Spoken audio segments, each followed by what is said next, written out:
अब एक और इसमें इजाफा इस बात का बहरहाल हुआ है कि जो भारत में, देखिए पाकिस्तान में अक्सर भारत इस बात पे हमारे ऊपर ताने कसता रहा, क्रिटिसाइज करता रहा कि आपके यहाँ तो सिविल मिलिट्री की क़यादत जो है वो कभी एक पेज पे नहीं होते। लेकिन ऐसा लगता है कि उनकी अपनी तनकीद उनके खासी गले पड़ गई है, क्योंकि अब हम एक सिलसिला देखते हैं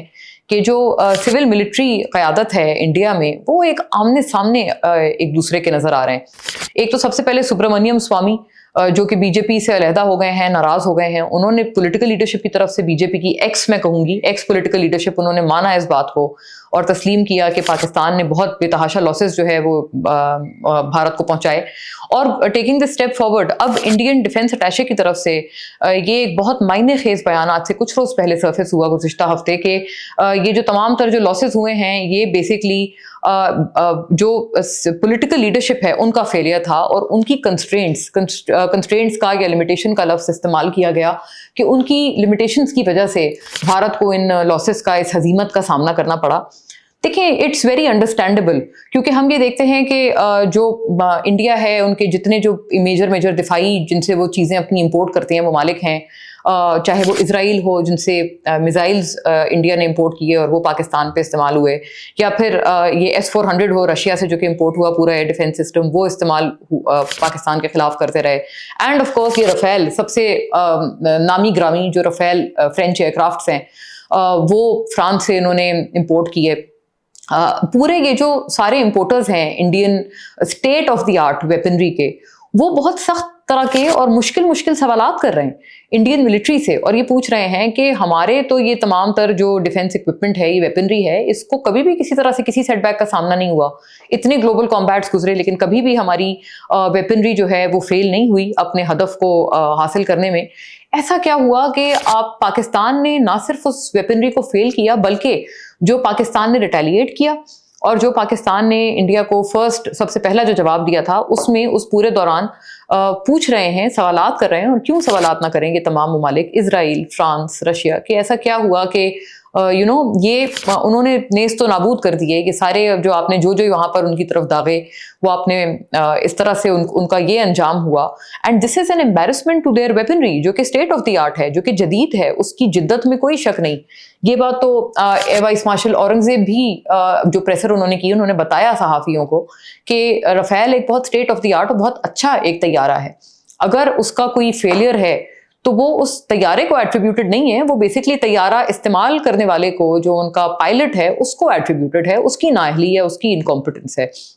ऑफ कोर्स ये जो तमाम वेपनरी है या ये जो डिफेंस गुड्स हैं, इनकी जो मार्केट पे मनफी असर आया है इस पूरे भारत के मिस एडवेंचर का, वो बेसिकली फरामोश नहीं किया जा सकता। और वो एक बहुत चुपते हुए, आप समझें छुरी की तरह या एक नीडल की तरह, एक सुई की तरह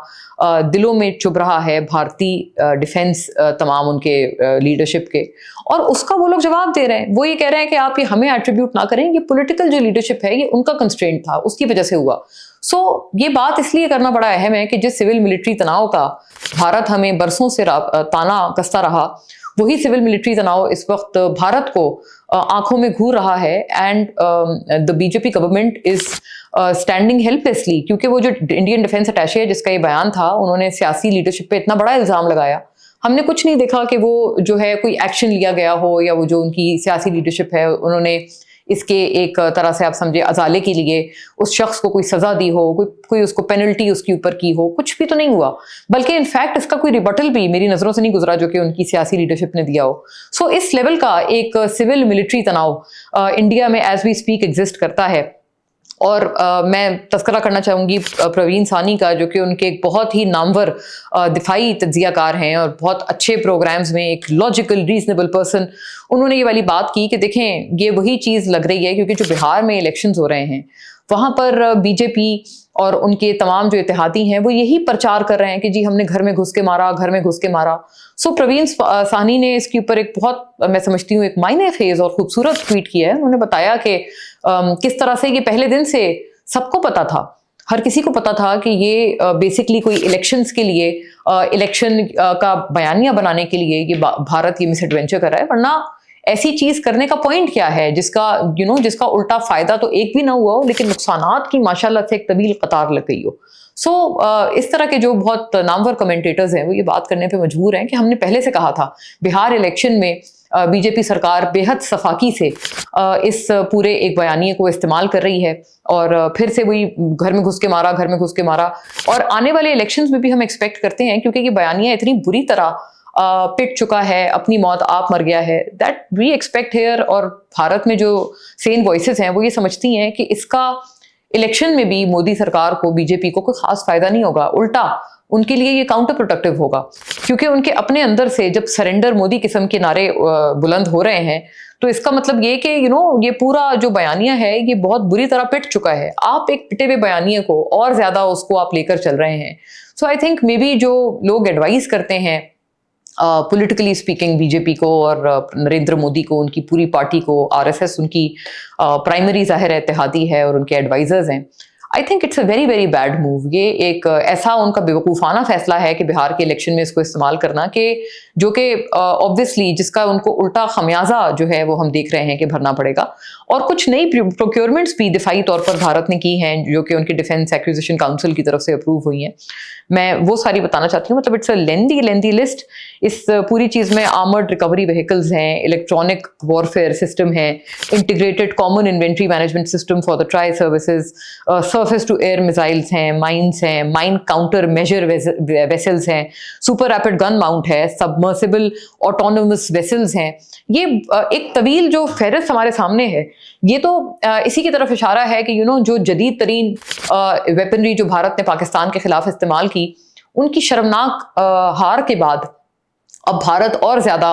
इस तरह की वेपनरी को प्रोक्योर कर रहा है, और सिर्फ इसी माइंड के साथ कि अब अगली दफा हम इनके जरिए कोई जंग गालिबन जीत पाएंगे, विच इज ऑफ कोर्स एक बेगाने का इसको ख्वाब ही कहा जा सकता है, क्योंकि जाहिर है वो जो पहले वाली भी जो वेपनरी थी वो जदीद तरीन थी, उसको किसी ग्लोबल कॉम्बैट में हजीमत का सामना नहीं हुआ था।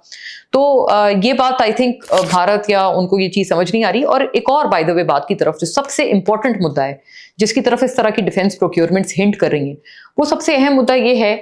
कि probably India will attack Pakistan again. इस तरह का मिस एडवेंचर हम इसको अब ये सब देखते हुए तो बिल्कुल ही रूल आउट नहीं कर सकते हैं। उनकी पहली जो स्टेटमेंट्स थी, खुद कहा था नरेंद्र मोदी ने कि ऑपरेशन सिंदूर तो खत्म नहीं हुआ, ये तो सिर्फ ब्रेक लगी है और पॉज हुआ है और वगैरह वगैरह। और अब इस तरह की अगर डिफेंस प्रोक्योरमेंट्स भी अंडर वे हैं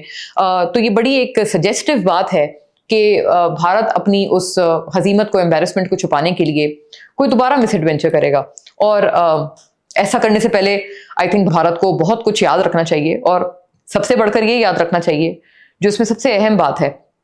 कि अगर उस दिन सीज फायर ना हुआ होता तो पाकिस्तान की तरफ से जो स्टांस था और जो एक गेम प्लान था वो बहुत क्लियर था। पाकिस्तान की स्ट्रैटेजी बहुत क्लियर थी, और पाकिस्तान की स्ट्रैटेजी ये थी कि अगर आप इस पॉइंट पे नहीं रुके तो आपको हम और ज़्यादा आपके मुल्क में हम पेनिट्रेट करके हम और ज़्यादा आपको नुकसानात पहुँचाएंगे। आपके इकोनॉमिक जो आपके सबसे बर्निंग जगह हैं और जो आपके इकोनॉमिक हब्स हैं जिनको आप अपनी मईशत का, अपनी हुकूमत का भी पॉलिटिकल तौर पर भी आप करता धरता समझते हैं, वो हमारा अगला हदफ होंगे। I think India should thank it's stars के वो पूरा मामला अमरीकी इंटरवेंशन ने रोक दिया और वो रुक गया, वरना अगर वो ना रुकता so India was in for far more verse. ये बात इंडिया को बहरहाल जितने भी अभी पैसे आवाम के, आप मासूम आवाम के टैक्स के पैसे आप इतनी इन चीज़ों में झोंक रहे हैं, लेकिन ये जो कुछ बातें हैं ये इनको बहुत बार बार एक तोते की तरह अपने जहनों में जो है वो एब्जॉर्ब कर लेनी चाहिए।